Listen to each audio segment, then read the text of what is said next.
Voilà, alors shalom à tous, Speed Torah, aujourd'hui Parashat Troukat, du Jvile Pinchas, donc c'est un feuillet du Rav Pinchas Friedman, un chassid de Belz. Et on va parler d'un sujet très particulier, particulièrement pour les gens de France, pour les Français, puisqu'il s'agit de parler du Yom Shishi de Parashat Troukat, le vendredi de la Parashat de Troukat. Donc voilà, je vais commencer le texte tout de suite pour ne pas perdre de temps. Donc Parashatenu Parashat Troukat, il est écrit Vaïdaber Hachem et Moshe et Aaron est mort. Donc Hachem a parlé à Moshe et Aaron. Zot Troukat à Torah Asher Tiva Hachem est mort. Voici l'axiome de la Torah que Hachem a ordonné. D'abord et béni Israël, Veikru Elecha Paraduma Temima. Donc parle au béni Israël qu'ils prennent vers toi une vache rousse pure, sans défaut, Asher en bamum, donc sans défaut, Asher lo alea ol, et qu'il n'a pas eu de joug. Et là, le Rav va s'intéresser au Targum, d'Onkelos, la traduction d'Onkelos. On me ferait ba Targum Onkelos, da gzerat oraita dai pakid Hashem. Dit Pakid Hashem. Donc il traduit en araméen où il dit voici la Xéra que Hashem a ordonné. Donc pour lui, Chouka c'est Xéra. C'est une sorte de décret. Vekadvu Arishonim qui minashamaim gilou le Chachma Torah. C'est quoi cette Xéra dont on parle sur ce Targum Onkelos que Gilou minashamaim, que Kadjoukou a dévoilé les Chachma Torah, aux sages de la Torah, qui bakatouvze, dans ce verset-là, Remouza Akzera Anoraa Shaita Betzarfat. Il est sous-entendu le grand décret qu'il a eu en France, Parachazo. À l'époque de cette paracha, il y a eu un grand décret en France. Medoubar, donc il va expliquer de quoi il parle. Medoubar Bemishpat, il s'agit d'un jugement. Chez Nihalou Son et Israël, que les ennemis d'Israël ont mené Bebet Mishpat Be'ir Paris, chez Bemidat Sarfat, Bifne Shoftim Notrim. Il y a eu ce qu'on appelle une sorte de débat, une disputation entre des juges Goy et des Talmidei Chachamim sur des sujets théologiques. À l'époque, il y avait donc ça on parle de ça, cette année c'était en 1242. C'était donc au XIIIe siècle. Et donc à cette époque-là, il y avait des joutes verbales comme ça, des disputations entre sages goïm, entre sages juifs, et à l'issue de ces débats, il y avait un jugement. Ou Begvot à Sata, chez la Meshumad, et à cause de la campagne de dénigrement chez la Meshumad c'était un converti renégat. Oui, parce qu'en fait c'était un. Bon, on va le voir après. Keneged à Talmud va mitzvot chez le Sinat Agoim va Notrim. Donc il y avait un Meshumad, il y avait un goy, un ancien juif qui s'était converti, qui était devenu renégat et qui avait contribué à la haine, dans la haine des goïm envers les juifs, et et ceux aussi qui croyaient en Auto-Ish. Donc Jésus chez Shina et Piresh Midarka Torah. Donc pour résumer, il y avait à cette époque-là des débats entre des goïm et des juifs, et celui qui a mené ce débat-là dont on parle, c'est un ancien juif renégat qui s'était converti au christianisme, qui s'appelait Donin, Nicolas Donin, Donin de La Rochelle, qu'on appelle.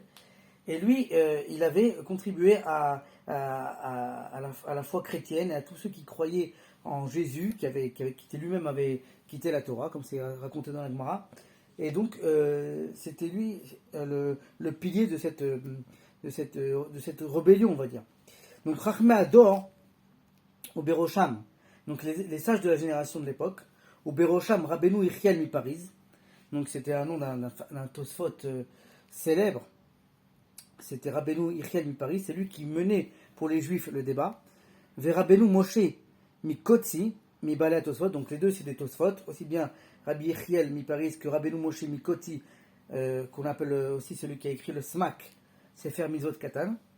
Donc ils ont dû débattre ce jour-là avec les sages goïm. Ok. Besium Mishpat, Kavu Ashoftim Anotrim. Donc à la fin du jugement, les juges goïm ont statué chez Tarich Lisrof et Kol Sifrei Talmud qu'il fallait brûler tous les livres de la Gemara. Ou Beshana Chamesh Talafim Arba Libret Haolam. Beyom Vav Parashat Rukat, c'est donc en l'an 5004 après la création du monde. Beyom Vav, le 6e jour de la Parashat Rukat, autrement dit vendredi, donc c'est aujourd'hui. Aujourd'hui, on est Yom Vav. Là, le cours est enregistré vendredi. Donc Yom Vav Parashat Rukat, Tel Betamuz, à l'époque c'était le 9 Tammuz, nous on est le Gimel Tammuz aujourd'hui. Donc c'est pas important, tout ce qui nous intéresse c'est Yom Vav, c'était le vendredi, Yom Shishi. Sarfa Malchut Arisha, donc la royauté cruelle et méchante, a brûlé Bekikar Aïr Paris, donc dans la place de la ville de Paris. Et cette place, on la connaît, aujourd'hui c'est la place de l'hôtel de ville à Paris. Ceux qui voient une carte de Paris, à l'époque ça s'appelait la place de Grève, ok, donc c'était en plein centre-ville. Et aujourd'hui, c'était l'hôtel de ville. Aujourd'hui, ça s'appelle la place de l'hôtel de ville. C'est juste en face de la cathédrale de Notre-Dame, qui elle-même a brûlé d'ailleurs. Donc, ils ont brûlé Bekikar Aïr Paris et Asrot Karonot Melim Bekitve Yad Misifret Talmud. Ils ont brûlé. Alors là, on dit qu'il y a 24 chariots, 24 charrettes remplies de Gemarot. Et en plus, c'était des Gemarot il n'y avait pas d'impression encore à l'époque, il n'y avait pas des imprimantes. Donc c'était des Gemarot qui étaient Kitveyad, qui étaient écrits à la main. Et ces 24 chariots ont été brûlés. Donc il y a eu un autodafé énorme. Ok, donc on continue. Chachmei Torah, Sha'alu, She'elat Chalom. Donc à l'époque, les sages de l'époque, ils avaient cette possibilité, ils étaient à un niveau spirituel suffisamment élevé pour pouvoir interpeller Akadosh Baruch Hu à travers une She'elat Chalom, à savoir une question dans un rêve. Donc ils ont posé la question dans un rêve, à savoir que leur sera révélé en rêve la raison de ça. Al-Gzera Kashazo. Ils ont demandé pourquoi il y a eu une telle Gzera, un tel décret. Vegilou lahem. D'ailleurs, une parenthèse, cet événement-là, ça a été le coup d'envoi du début des croisades. À partir de ce moment-là, ça a diffusé une haine envers le judaïsme et les juifs, qui a entraîné par la suite les croisades qui ont été de la France, en Angleterre, jusqu'à Jérusalem. Donc, pourquoi on parle d'une Xera Kashazo? C'est parce que c'est pas seulement d'avoir brûlé, mais c'est aussi d'avoir entraîné une destruction du judaïsme et de millions de personnes pendant des années. Donc, Vigilou Lahem, et donc ils leur ont dévoilé מן השמיים שלא יקבעו את היום החודש ט' בתמוז ליום של תשובה ותענית יחיד, כי אם את יום השבוע. Il leur a dit non, la Xéra, elle n'est pas liée à la date dans le mois, elle n'est pas liée au tête Betamuz, mais elle est liée au jour dans la semaine. Chose très très rare. Yom Vav Parashat Rukat, c'est le problème, cette Xéra, elle est liée au vendredi de Parashat Rukat. C'est un jour pas bon pour les juifs. Donc aujourd'hui, Lo Alenu, apparemment, c'est pas un jour génial. Donc à l'époque, il y en a même qui jeûnaient, d'après ce qu'on lit là. Shenikva Bashamaim l'Exera Kashazot. Donc il a été décrété que ce jour c'était un jour de Xéra.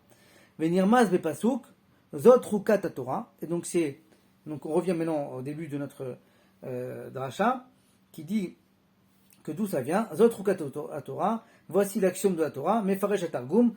Donc il reprend la même source, Da Xera Oraita, que Moshe vit à Magen Avraham. Donc maintenant dans la halacha, le Magen Avraham, qui était un grand décisionnaire, il écrit dans l'Orach Chaim, Beshem Echad Arishonim, Besefer Tanya, Sefer Tanya, mais c'est pas le Tanya du rabbi enfin c'est pas du Admor Hazaken, c'est un Tanya de l'époque des Rishonim, Shenikrab Gam Beshem Tanya Rabati, qui s'appelle aussi le Tanya Rabati, et il est livré à Magen Avraham Bezashon Kocho. Donc dans les Rishonim, dans un livre qui s'appelle le Tanya, ce sujet-là a été ramené. Donc c'est pas des sources anodines. Si c'était ramené depuis l'époque des Rishonim, c'est que c'est une importance considérable. Katav Tanya, Beyom Hashishi Parashat Rukat, Nagu, Yechidim Leitanot. Donc à l'époque suite à ça, il y a des gens, des particuliers qui avaient l'habitude de jeûner. Chez Beoto Ayom, Nisrefu, Esrim Karonot Melim, Sfarim Betsarfat, parce que ce jour-là ont été brûlés 20 chariots de livres en France. Velokavu Oto Bimer Chodesh, il n'a pas été institué par rapport au jour mensuel, c'est pas un jour le jour du mois qui compte. Mipne Shemitor Sheelat Chalom Noda Lahem Sheyom a Parasha Gorem Gzerat Torah. C'était le jour de la Parasha, le jour de Parashat Rukat qui a été l'enclencheur de cette Gzera, à savoir le 6e jour, le vendredi. Zot Rukat Torah, donc lui aussi il reprend Da Gzera Oraita, donc la traduction du Onkelos.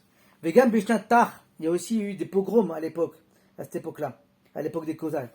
Nechrevu Shne Kilot, il y a eu deux grandes communautés qui ont été massacrées en pogrom. Beotoyom, le même jour.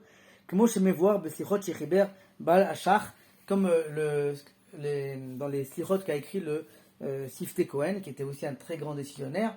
Et donc on voit bien que c'est ramené dans les Rishonim. Les Rishonim, c'est pas des paroles qu'on doit prendre avec légèreté. C'est très très très pesant, très lourd en conséquence. Donc on voit bien que cette Shelat Chalom, elle est vraiment significative. Elle a été rapportée dès l'époque des Rishonim, aussi bien dans le Magen Avraham que dans le Shach.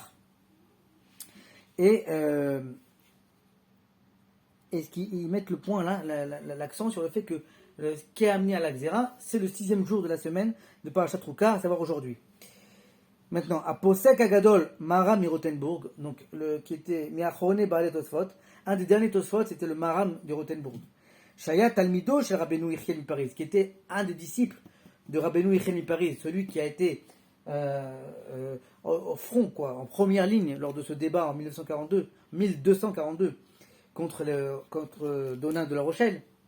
Donc son Talmid à lui, le Maharam de Rotenburg, Chiber, il a écrit Al-Gzera Zo et Akina, une élégie.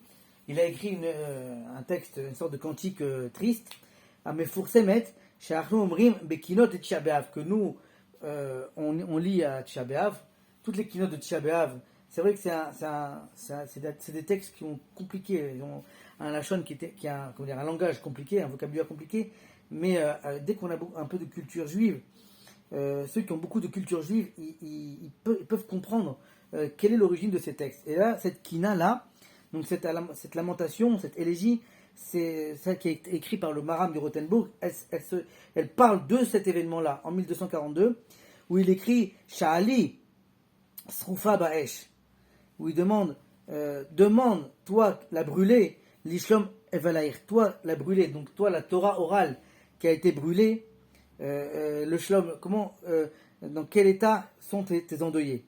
En fait, c'est une allusion à ça.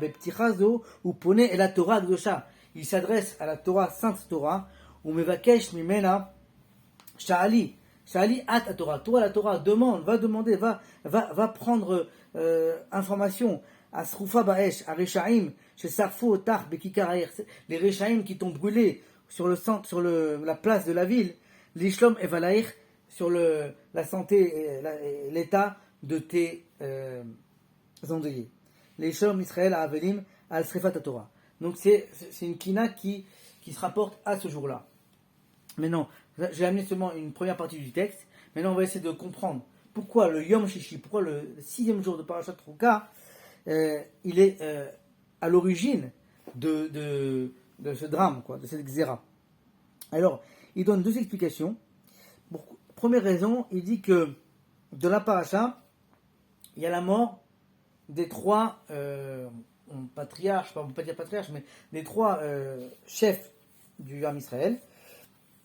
Il y a Myriam qui meurt, et Moshe et Aaron, où leur sort a été scellé dans cette paracha. Or, Myriam, on l'appelle aussi Be'er Myriam, c'était le puits de la connaissance. Et donc, elle était à l'origine de la Torah orale, d'une certaine manière, cette connaissance-là. Et Moshe et Aaron, eux, ils ont reçu la Torah chez Birtav, et c'est eux qui ont été les premiers à diffuser la Torah orale. La Torah, ensuite, qui s'est propagée. Donc, les premiers Gdolé Ador qui ont transmis la Torah avec leurs explications, c'est Moshe et Aaron. Donc, l'origine de la Torah orale, elle commence par Moshe, Aaron et Myriam. Or, ces trois-là meurent ou vont être destinés à mourir dans la paracha Troukat. Donc, on voit déjà qu'il y a une grosse entaille qui est mise sur la Torah orale dans cette paracha. Et le vendredi, pourquoi Dafka vendredi? Donc là, on a expliqué par rapport à parachat Troukat, mais non, pourquoi par rapport à Yom Shishi? Parce que le Yom Shishi, il faut se rappeler que c'était le jour de la double ration. C'est là, ce jour-là qu'il recevait double ration de manne. Ok? Et donc, nous aussi, c'est le Yom Shishi en principe, dans la tradition, où on doit lire une double ration de Torah. On doit lire le texte et le Targum. On fait toutes les semaines, en principe, Torah, Shne Mikra Vechat Targum, on le fait habituellement le vendredi. On fait la Torah écrite plus le Targum. Donc il y a deux rations de Torah qui sont mis symboliquement par rapport à la double ration de manne qu'on avait reçue à l'époque. Or, on vient de voir que la Torah orale a été touchée dans cette paracha suite à la mort des trois chefs, et donc la Torah orale qui est servie à travers le Targum le vendredi, ok, et donc elle est représentée essentiellement par le vendredi, parce que c'est le jour où on reçoit le double, la deuxième part qui est le Targum qui est la Torah orale. C'est en cela que le Yom Shishi de Parashat Troukat est un mauvais jour pour la Torah orale. Donc, on voit bien que c'est à partir de ce jour-là que la Torah chez Béalpé a été sacrément touchée dans sa transmission. Et pourquoi c'est important pour le public français? Parce que les Français, ils ont un lien très particulier avec la Torah chez Béalpé. Il faut savoir que Rashi, Tosfot, les piliers de la transmission de la Torah orale sont des gens qui sont nés en France. Et donc, ça crée un lien particulier avec les Juifs français. Et voilà, c'est pour ça que je voulais parler de ce jour particulier pour nous, parce que c'est un jour mauvais pour la perte de la Torah orale. Il y en a qui jeûnaient à cette époque-là, et même en Turquie, il y en a qui ne sortaient pas ce jour-là de chez eux, parce que c'était un jour Messoukan. La Torah orale, c'est aujourd'hui la Torah qu'on pratique le plus, parce que bon, on fait pas aujourd'hui, la halakha, elle est régie par la Torah orale, par les Mefarshim, par la Gemara, la Mishnah. Et donc, à partir de ce jour-là, il y a une perte du caractère oral de la Torah et dans sa transmission, et c'est un jour qui est à mentionner, à se mémoriser, en particulier pour nous les Français, et savoir que quand on étudie un texte, un Tosfot, un Rashi, nous, en tant que Français, on doit avoir une certaine, je ne sais pas si c'est une fierté, mais se sentir très concerné, parce qu'on a un lien particulier avec cette Torah, aussi bien dans sa transmission depuis Rashi Tosfot, et aussi à partir du moment où elle a été abîmée, où elle a été dégradée, à partir de ce fameux jour de 1242, où ont été brûlées 24 charrettes de Gmarot. Et il y en a qui, à l'époque de l'incendie de Notre-Dame, le Rav Moutsafi, il a essayé de trouver un lien, mais bon, on ne peut pas savoir, on ne peut pas rentrer dans les secrets d'Akadosh Baruch Hu. Il avait dit que c'était un lien, mais c'était le seul Rav que je me rappelle qui avait dit ça. Donc voilà, donc aujourd'hui c'est un Dvar un peu particulier, plus, on va dire, dans l'histoire, plus historique que pratique, mais quand même, il nous permettra qu'à l'avenir, quand on étudiera la Torah, les Gemarot, la Torah orale, la Torah Rashi Tosfot, on se rappellera le lien qu'on a avec cette Torah, et au point que dès qu'elle a été abîmée, ça a engrangé des jours de jeûne et des jours de lamentation dans l'âme Israël, et qu'il ne faut pas prendre ça à la légère. Voilà, donc aujourd'hui, j'ai fait ça aujourd'hui vendredi, Yom Shishi de Parashat Troukat, pour faire hommage à ce jour-là. Voilà, Shabbat Shalom.